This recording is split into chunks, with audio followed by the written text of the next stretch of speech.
That's what you see behind me here. This is where we live stream our show in a corner here in the newsroom. So you're seeing news staff hard at work here behind me right there. But who else is hard at work is this that we've been doing all day. Who else? Well, all of you. And thank you, everybody who's been donating here for our special day of giving for this hunger-free project. We're donating to the Oregon Food Bank. And for all of you out there who have made donations, thanks. If you haven't, if you feel like giving more, I want to remind you that we have this QR code right here on our screen. And that is a direct link to help donate, to help out people who are really in need right now. We've got our own Spencer Schott, who is out there at the Tillamook location for the Oregon Food Bank. We've been checking in with him here throughout the day to see how it's going and to see what's going on. We've got him right there. And, you know, just to get an idea, Spencer, would you mind, just letting us know what's going on there? And maybe if we could take a look, too, at what's behind you there, too, just to understand, how this all works out there. Yeah, we can definitely show you around a little bit. So we're here at the Tillamook warehouse in Tillamook, of course. This is one of the warehouses from the Oregon Food Bank. And taking a look around, they did just get a delivery earlier today from Portland, the main warehouse down there. They brought out their shipments. We saw meat, we saw vegetables, we saw some canned goods, and then they put it all together and distribute it to the other facilities around the coastal region around here in Tillamook. We're joined with the regional manager, Julia Wenzel. Hi. So Julia, tell us a little bit about what you see and what you do out here. Yeah, our job is to receive food from the Portland warehouse and from other sources and kind of put it all together here and then supply that out to about 30 different community partners we work with across the county, including about 8 food pantries that are open to the public and some meal sites, as well as some pantries through the local schools and other organizations. And so the food pantries that you deliver to, that's where people normally show up to go pick up their food if they need the assistance. But every once in a while, you have people show up here at the warehouse. Tell us what kind of advice or what kind of help you give them if someone is to show up here. Yeah, we're not as well set up for direct service as our pantries are. As you can see, it's an active warehouse, big pallets of food. We usually have forklifts cruising around in here, so it's not the best place to drop by. That said, if someone does show up, we make sure that they leave with something and have the food they need to get through the day. And then we direct them over to our food pantries, which is the best place to go if you need that more sustained support. And if someone is at home watching and wondering where the nearest food pantry is to them, how can they find that? Yeah, they can go to OregonFoodFinder.org, and that's really for anywhere in the state. You can use that resource to see food pantries and other resources near you. And as Greg mentioned, we are in our emergency day of giving for the Hunger Free Project. The QR code on your screen really shows, or you can scan to make a donation. But we have received a couple in-person donations out here as well. They said they saw us on the noon news and wanted to stop by to help. So when you have people stop by and hand you cash, how does that feel as someone who is trying to bring the most help to your community as possible? It's really overwhelming. It's really been emotional to see the support we're getting from our immediate community and from folks across the state.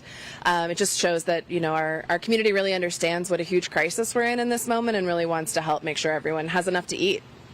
And that crisis you mentioned is a really compounding crisis that has been going on for years now, from rising grocery prices to more people not necessarily being able to afford food or lower wages, and then the SNAP not being paid out in November. Tell us how that compounding issues are really impacting the work that you guys do.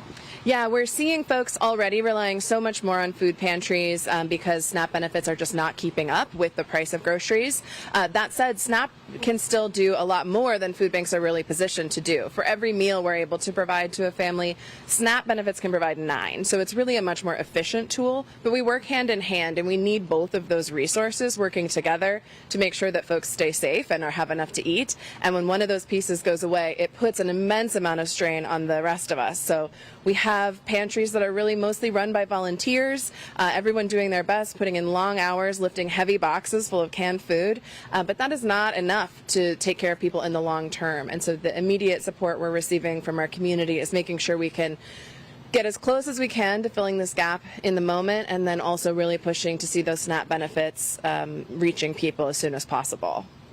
And like you mentioned earlier, you're being asked to do twice as much with the same amount of resources that was being provided before. So you see, kind of looking out at the warehouse, there are empty pallets up on the shelf. We did just get a shipment today. We loaded that shipment up and are sending it out to the pantries, but we are already see, even with getting a shipment today, there are kind of blank spaces up on the shelves out there. So any money that you're able to donate really goes directly to the food bank to help them purchase what they need to fill those blank shelves. And you mentioned that the money that we donate to you goes a little bit farther than if someone was to donate a can of food. That's right. We can purchase in big quantities, so that means we can be a lot more efficient.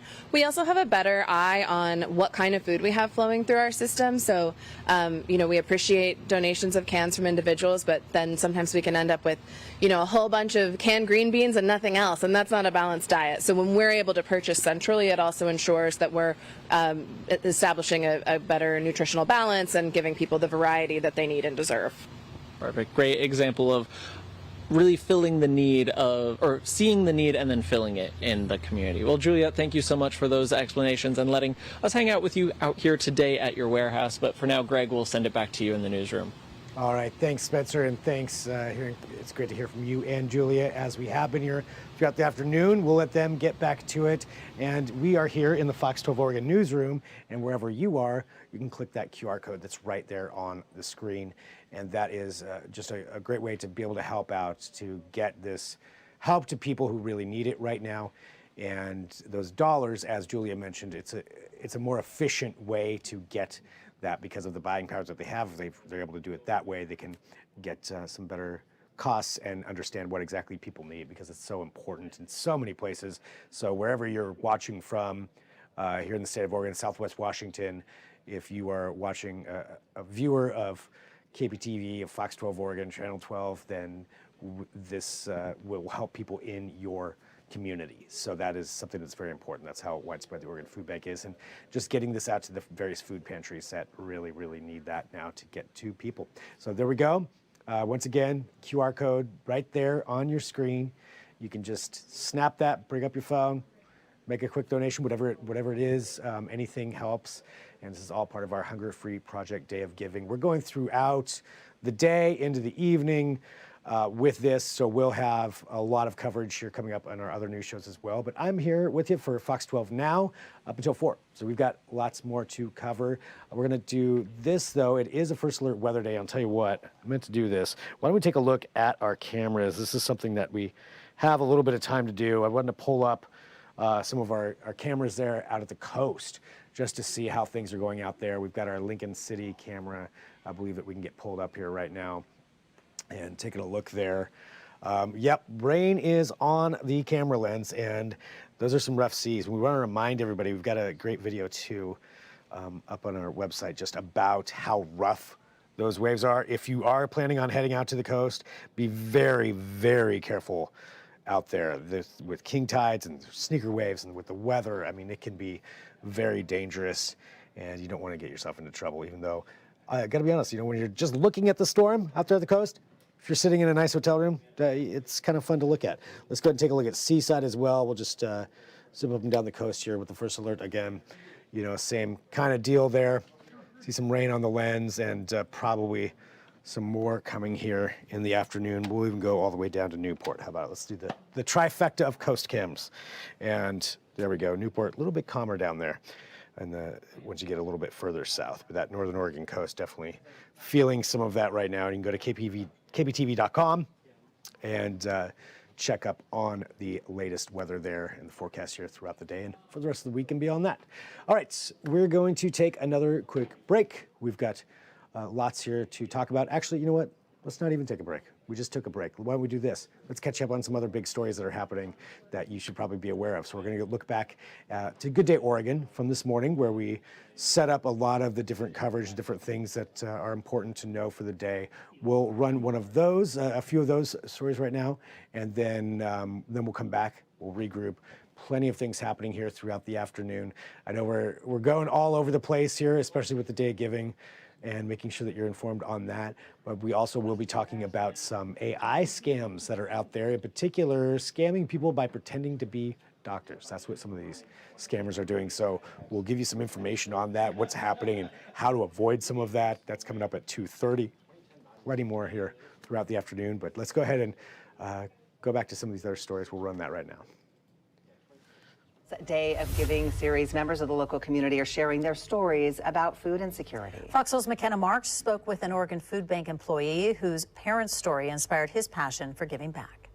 We all deserve food because we're human beings. I'm the middle child of 3. Before he was born, Matt Newell Ching's parents, Ernie and Karen, found themselves facing food insecurity. Back in the 70s, his parents